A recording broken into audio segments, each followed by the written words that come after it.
Bismillahirrahmanirrahim. Assalamualaikum warahmatullahi wabarakatuh. Hi all, back again in English. Now we are in chapter 3 with the theme obligation, prohibition, and suggestion. Obligation itu adalah kewajiban, prohibition adalah larangan, dan suggestion adalah saran.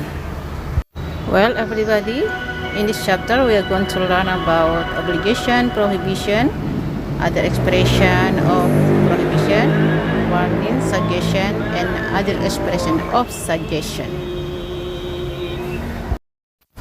Okay, everybody, before entering the main topic, sebelum kita masuk pada topik yang utama, mari kita melihat dulu mengenai modal auxiliary verb yang sudah kita pelajari. Jadi, we have studied about can, will, and now we are going to study about must and should. I do hope all of you still remember that we have studied about can, artinya dapat, and will artinya akan, at chapter 2. That's about we study about ability, use can, and willingness, use will. And in this chapter, we are going to learn others modal auxiliary verb, that's must and should. Must used to show expression of obligation, jadi must digunakan untuk menunjukkan ekspresi untuk kewajiban, and should used to express suggestion. And guys, I've told you before that you have to always remember and keep in your mind that all of modal auxiliary verb always match with verb atau kata kerja bentuk pertama atau verb one atau kata kerja murni. Jadi selalunya bertemu dengan verb ya. Never ever meet with other form of verb. Jadi tidak pernah bertemu dengan bentuk kata kerja yang lain. Well, now we directly discuss our topic. Firstly, we discuss about obligation. Jadi mari kita langsung membahas topik kita. Yang pertama tentang kewajiban atau obligation. Okay, untuk obligation we are not only use modal must but also have to. Jadi kita tidak hanya menggunakan must tapi juga menggunakan have to. Jadi kedua-duanya artinya harus. Okay, let's see the example of the sentences. Di sini ada satu, we have to attend majelis pagi every morning. Jadi sini memakai have to. Jadi sama dengan must, have to juga harus bertemu dengan verb atau kata kerja murni. Okay, another example is Muslim must pray 5 times in a day. Okay, di situ ada must ya setelah subjeknya. Okay, another example are students must study hard. I have to go now or be late. Okay, pay attention to number 5 and number 6. Number 6 here we use be after have to and must be, because after that word we use adjective and adverb of time. Jadi sini nomor 5 dan 6 itu menggunakan be setelah have to dan must, karena itu setelahnya adalah kata sifat dan kata keterangan. The example of sentence are you have to be more diligent. You have to be more diligent. Ingat, put be after have to karena setelahnya adalah kata sifat. You must be on time. You must be on time. Ada be setelah must karena on time adalah keterangan waktu. Okay, then we have to see the pattern. Let's see the patterns atau rumus dari kalimat tersebut. Sini ada subject plus must plus have to plus verb one. And then ada rumus kedua yaitu subject plus must or have to plus be. Jadi dia tidak menggunakan setelahnya bukan kata kerja. Dia bisa adverb atau adjective. Kalian bisa lihat contohnya. You can see the example at number 5 and number 6. Di situ ada be setelah have to and must.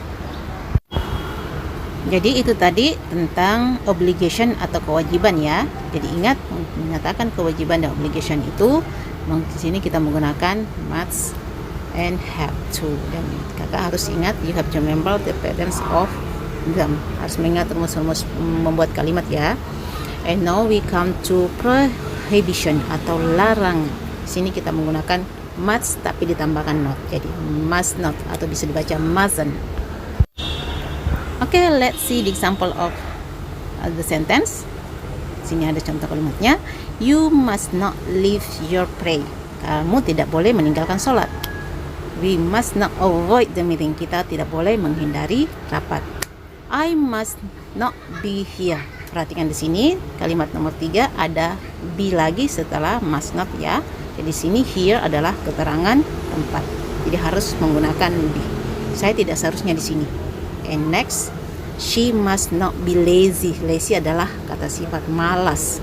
Jadi setelahnya, setelah must not juga menggunakan be.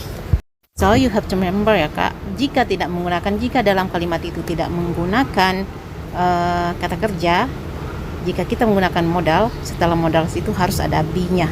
Jadi be ini sebagai pengganti kata kerja. Jadi intinya kak ya, dalam setiap kalimat dalam bahasa Inggris itu harus ada kata kerjanya. Nah untuk kalimat yang ada kata sifatnya, pengganti kata kerja adalah be. Saya harap you still remember bahwa kalimat seperti ini yang tidak ada kata kerjanya, yang tidak menggunakan kata kerjanya itu disebut dengan nominal sentence. Jadi pelajaran-pelajaran sebelumnya jangan dilupa ya. Okay guys, let's see the patterns of this sentence. Kita lihat rumus membuat kalimat ini adalah sama dengan tadi ya. Ada subjek, kemudian ada setelah subjek put, must, dan not, kemudian kata tambahkan kata kerja. Jika tidak menggunakan kata kerja, you have to put be after must not. Harus meletakkan be setelah must not. Okay, my great kids, Soleh and Soleha yang dirahmati Allah Subhanahu wa taala. Ternyata ya, untuk menyatakan prohibition itu tidak harus menggunakan must not. Ada juga yang menggunakan don't, jangan. Sini ada example, don't touch it, jangan sentuh itu. Dan don't touch me, kalian biasa menggunakan istilah seperti itu. Don't go, don't be lazy. Nah sini perhatikan, lazy adalah kata kerja. Jadi setelah don't kembali tambahkan be. Ingat, kembali tambahkan be karena lazy adalah kata sifat bukan kata kerja. Jadi seperti saya katakan bahwa setiap kalimat dalam bahasa Inggris itu harus ada kata kerja. Nah jika kalimat itu menggunakan kata sifat atau selain kata kerja, maka pengganti kata kerjanya adalah be. Selain menggunakan don't and must not or mustn't, kita juga bisa menggunakan kata langsung ya, dan kata itu punya artinya larangan atau jangan. Sini ada kata forbidden atau dilarang. Contoh kalimatnya, it's forbidden to open the box. Dilarang membuka kotak itu. Kemudian sini ada not allowed. Allowed artinya diizinkan, allow me, izinkan saya. Jadi kalau ditambahkan not artinya tidak izinkan atau dilarang, not allowed. Jadi contoh kalimatnya di sini, you're not allowed to hit the grass. Kamu tidak diizinkan, dilarang atau dilarang menginjak rumput. The next word yang mengandung arti larangan adalah prohibited. Contoh kalimatnya, it's prohibited to litter here. Dilarang membuang sampah di sini. Prohibited. Jadi kata prohibition itu berasal dari kata prohibited. And now we come to the last topic of this chapter. It's about suggestion. Suggestion here artinya saran. We use should artinya seharusnya. Jadi seharusnya juga ya artinya, tapi seharusnya sini bukan kewajiban tapi saran. Lebih baik artinya lebih bagus kalau kamu seperti itu, artinya should. Selain menggunakan should, ada juga menggunakan better. It's better. Artinya lebih baik. Okay guys, you can see the example of sentences here. So you should have breakfast before class begin. Kamu seharusnya atau lebih baik sarapan sebelum pelajaran dimulai. Okay, another sentence. You should speak louder. Sebaiknya kamu bicara yang keras. Mungkin tadi suaranya kecil nggak kedengaran ya. And then sini nomor example of the number 3 menggunakan better. It's better for you to take a rest for a while. Lebih baik kamu istirahat sebentar. Number 4, you should not work so hard. Di sini suggestion tapi menggunakan not. Jadi Jadi dia disarankan untuk tidak bekerja keras. Jadi tidak menggunakan maths ya, karena kalau maths itu sudah larangan. Artinya kalau dalam agama, kalau larangan ya dikerjakan mendapat dosa. Di sini tingkatnya lebih rendah, saran. Okay, let's see the patterns of this sentence. How to make sentence by using should. Jadi after subject should and plus verb 1. And kalau menggunakan not itu not-nya after should. Oke, kakak-kakak yang dirahmati Allah Subhanahu wa taala, solehan soleha. I do hope you can watch this video carefully. If you have any question, you don't understand this topic, just go japrik ini. And then after watching this video, you have to do your task at room task 3.3 ya. 3.3. Kerjakan tugasnya di situ. There are some quizzes over there you have to do. Remember kak, jangan suka menunda-nunda tugasnya ya. The sooner the better, lebih cepat lebih bagus. Okay, thank you for watching this video. See you next week at Zoom. Assalamualaikum warahmatullahi wabarakatuh.